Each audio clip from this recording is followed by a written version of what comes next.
Our big focus, Foreign Secretary Vikram Misri has said that he conveyed New Delhi's concerns to Dhaka over the attacks on minorities in Bangladesh.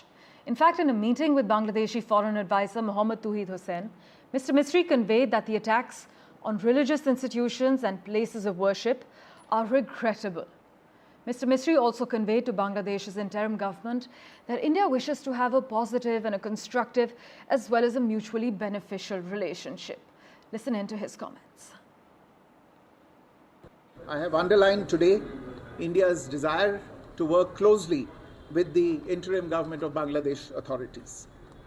At the same time, we also had the opportunity to discuss certain recent developments and issues, and I conveyed our concerns, including those related to the safety and welfare of minorities.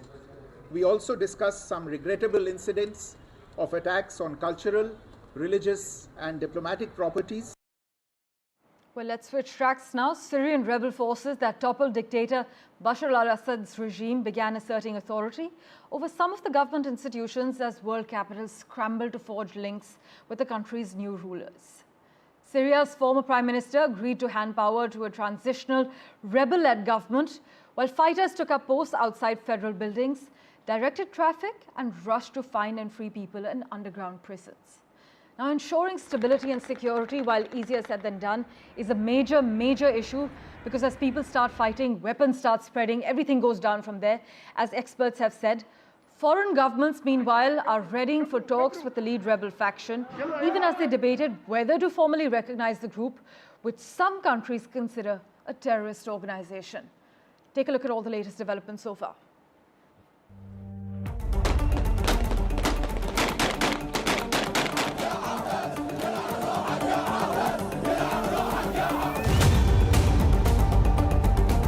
In less than 2 weeks, Syria's history has been altered. President Bashar al-Assad, whose brutal regime killed tens of thousands and displaced over 7 million internally, has fled to Russia after opposition forces romped to Damascus at a lightning pace. Assad's ouster has brought in much-needed relief to people who spent their lifetime under the nose of the decades-long family regime.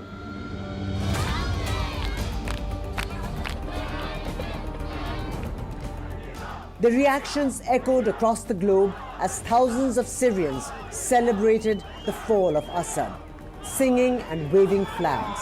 They chanted slogans against the ousted Syrian president and his father, Hafez. It's like tears of happiness like today. It's like we didn't imagine. I lost my family. I lost my father, mother, brother.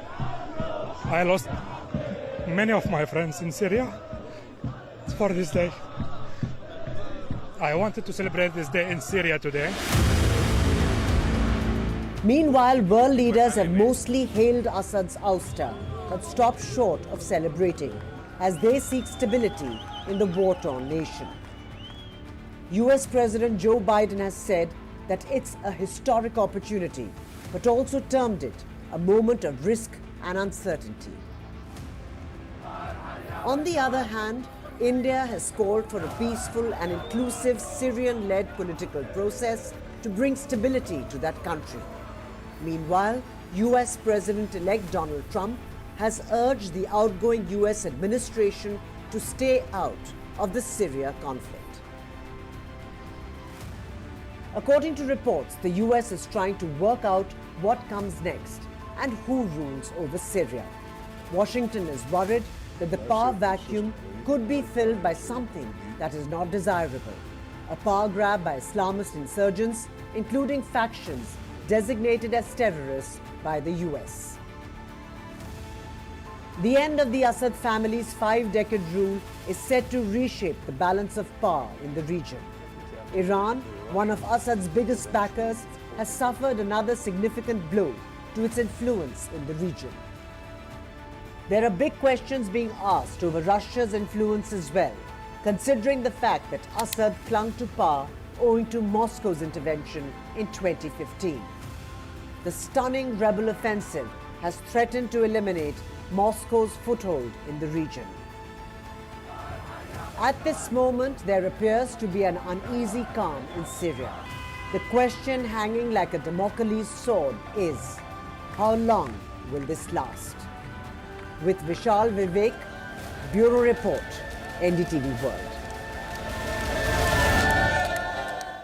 By the way, Britain, Germany, France, Italy and several other European countries have said they would freeze all pending asylum requests from Syrians just a day after the ouster of President Bashar al-Assad. While Berlin and other governments said that they were watching the fast-moving developments in the war-ravaged nation, Austria signaled it would soon deport refugees back to Syria. In other news, External Affairs Minister Dr. S. Jaishankar, who is on an official visit to Qatar and Bahrain till the 9th of December, has highlighted India's balanced approach to the Middle East and reaffirmed support for a two-state solution with regards to Israel and Palestine. Emphasizing India's strong opposition to terrorism and hostage-taking, Dr. Jaishankar also underscored the importance of respecting humanitarian law and minimizing civilian casualties in any military action.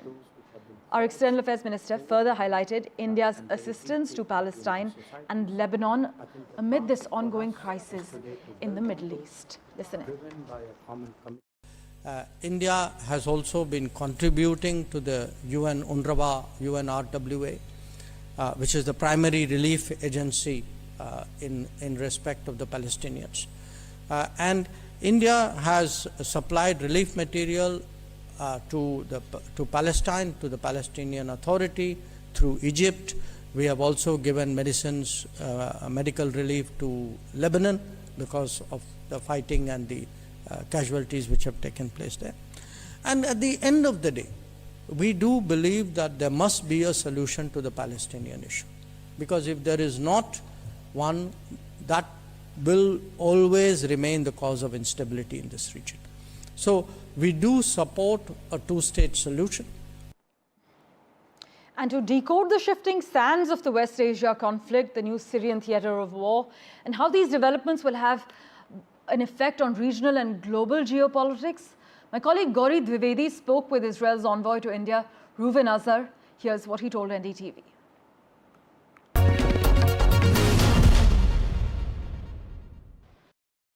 Of course, Israel is not a stakeholder in what all happened, but it gets impacted because it's an important development that has taken place. Talk to us about how Israel is seeing how these changes have taken place in Syria and how they're set to reshape their entire region. Well, Israel is no doubt in a situation of alert. We are following very closely the events in Syria. The Israel Defense Forces have taken defensive positions in the buffer zone, in the border between Israel and Syria. As you probably know, there is a disengagement zone that was created in 1974 following the Yom Kippur War. That zone is a buffer zone of several hundred meters to a few kilometers in the north. In the past, that area was attacked by different groups. It has been attacked now too. The UN forces there, the observers that belong to an organization called UNDOF, have been attacked. Israel has come to their rescue. So we are taking this temporary defensive positions in the buffer zone and following very closely what's going on the other side, preparing to defend ourselves against any possible attack or development. There is this sense that I see, and several leaders are also talking about it, that Israel has sort of preempted some of what as developments are happening, or some are saying that Israel is trying to take advantage of a very volatile situation. Explain to us that is this A, temporary, B, from a security point of view, why was it necessary?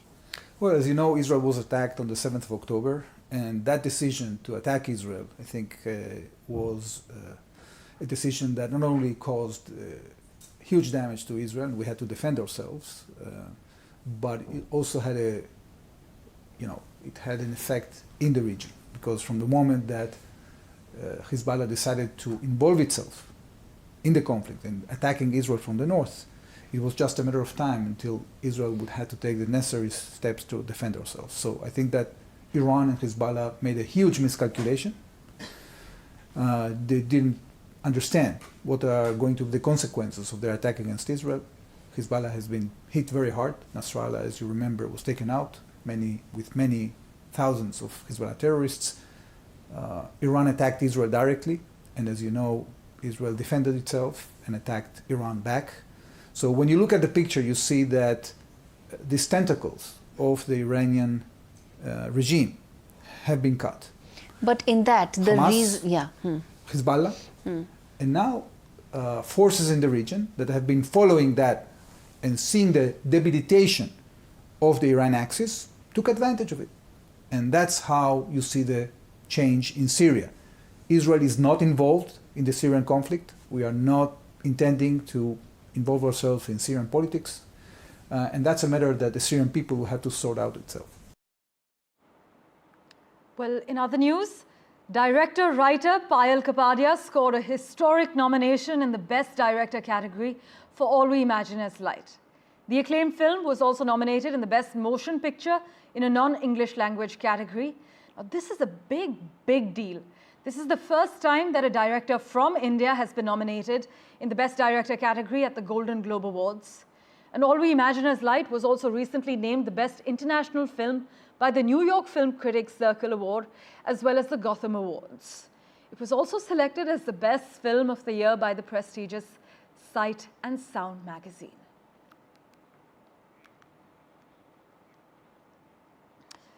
A bit of a grim switch now. The year 2024 is now almost certain to become the hottest year on record, according to new data. It will also be the first year to see an average global temperature more than 1.5 degrees Celsius above pre-industrial levels, which is a stark reminder of the escalating climate crisis and also a very unsettling fact that stares us in the face. Data from November released by the European Union's Copernicus Climate Change Service. This shows the average global surface temperature for the month was 1.62 degrees Celsius higher than the level seen before widespread fossil fuel use. So with 11 months of data now available, scientists predict that the annual average will reach 1.60 degrees Celsius, surpassing last year's record of 1.48 degrees Celsius. The Paris Climate Agreement, by the way, aims to limit global temperature rise to below 1.5 degrees Celsius to avoid the worst impacts of climate disasters. However, it's important to note that this target is measured over a decade or more, not just a single year. Among the things that need to be done urgently, though, well, first, fossil fuel emissions must fall by 45% by 2030 to have a chance of limiting heating to 1.5 degrees Celsius. And as you know, and as we've covered, the recent COP29 climate summit actually failed to reach an agreement on how to push ahead on the transition away from coal, away from oil and gas.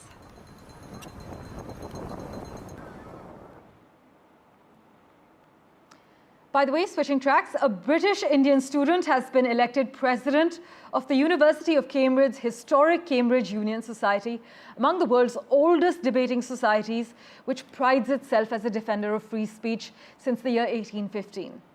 Anushka Kale won 126 votes to be elected uncontested for the next Easter 2025 term in an election that was just held recently. But as the serving debate officer of the society, Ms. Kale ran on a platform of strengthening ties with cultural societies of the universities, such as the India Society. As always, news and updates continue in a moment, right after this very short break.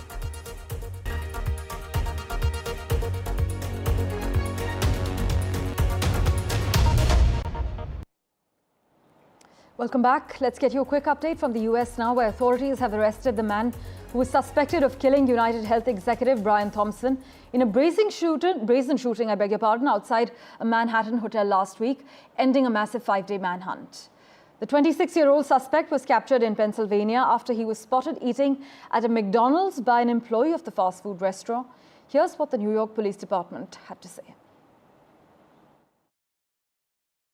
Members of the Altoona Police Department arrested Luigi Mangione, a 26-year-old male, on firearms charges. At this time, he is believed to be our person of interest in the brazen targeted murder of Brian Thompson, CEO of United Healthcare, last Wednesday in Midtown Manhattan. The suspect was in a McDonald's and was recognized by an employee who then called local police. Staying with updates from the US, Donald Trump has promised to end birthright citizenship as soon as he gets into office, to make good on his campaign promises, aiming to restrict immigration and redefining what it means to be American. Now, birthright citizenship means anyone born in the United States automatically becomes an American citizen. It's been in place for decades and applies to children that are born to someone in the country illegally or in the US on a tourist or student visa who plans to return to their home country. So any efforts to halt this policy is very likely to face steep legal hurdles. And Natasha Esrani joins us for further clarity on the matter. Natasha, Trump's proposal to end birthright citizenship, doesn't it directly challenge the 14th Amendment, which you have been saying is a cornerstone of American constitutional law? So how feasible is making such a change through an executive order? It's not easy at all to make this change, according to legal experts. Now, I want to give you some context to this 14th Amendment. It was ratified in 1868, and then it was designed to extend citizenship to freed slaves and their descendants. So immigration, illegal or legal, is not what it was addressing way back then. Now, what President-elect Donald Trump argues is that it has become a magnet for illegal immigration and what he calls birth tourism, that people come to the United States just to give birth so that their children can automatically receive citizenship. But constitutional scholars say that what President-elect Donald Trump is saying is that he can change it through executive order is really difficult and unlikely. What they say is if any changes have to be made to this constitutional guarantee, it has to be through a constitutional amendment. And that is not an easy process. That requires 2/3 majority in Congress and also has to be ratified by 3/4 of state legislatures. So very difficult to pull off. And Donald Trump has also talked about this earlier in 2018 when he was president then, and also at that time failed to actually carry it out. If that changes this time on when he's sworn president, it's going to have a massive impact and would really impact millions of children and put a huge pressure also on the legal system were it to pass. Natasha, as always, thanks so much for breaking down all the details for us. In other news, China has announced that it has launched an investigation into Nvidia over suspected violations of the country's anti-monopoly laws. This move is widely seen as a response to recent US restrictions on China's chip sector. But for further clarity, we have with us journalist Zenia Bahel, who's also a professor, joining us live from Cleveland, Ohio at the moment. Thanks so much for making time for us on NDTV. Now, as we understand, the State Administration for Market Regulation, which is handling the probe, it's not provided specific details on how Nvidia may have breached China's anti-monopoly rules? No, there aren't specific details about how, right? But this can be considered a counterattack to the tariffs, right? The trade restrictions, and also restrictions on sale of AI-related technology to China, right? And the attempt by the US government, specifically right now, the Biden administration, right? The attempt by that administration to, prevent competition with China, to prevent China from having that knowledge that currently Nvidia has to manufacture AI chips. And let me tell you, Nvidia is a market leader with 90% of sales being in its sort of kitty, I would call it, for AI chip sales, right? So it's interesting how this is played out, with Trump first announcing that he's going to introduce that 25% tariff, and then Biden already having rules in place to restrict sale of AI technology, to then now in a very rare, like this occurrence is very rare, wherein Chinese regulators are actually investigating Nvidia for antitrust and for monopolizing, right, manufacturing of AI chips. Another thing I'd like to add is this isn't the first time that China has targeted an AI technology company. There have been others, such as Qualcomm, which was fined approximately 954 million, right? There's also been Myron. So other American technology companies have been targeted by China. And since Nvidia is, as I said, a market leader in the manufacture of AI chips, which enables AI to process tasks in parallel, right, it Well, let's wait and requires see how this entire situation does play out.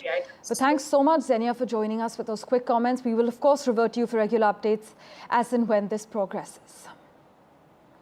In other news, NDTV World is at the Abu Dhabi Finance Week. We're actually speaking to emerging market specialists there. Disha Bagchi, my colleague, spoke to emerging market specialists regarding how Trump's return will impact investment strategies. Here's what they had to say. How do you see the role of emerging markets evolving, especially markets such as India and Asian economies, which are often even called tiger economies? So how do you see their role evolving in the global economic landscape? And what do you think are some of the factors that is contributing to their transformation? Well,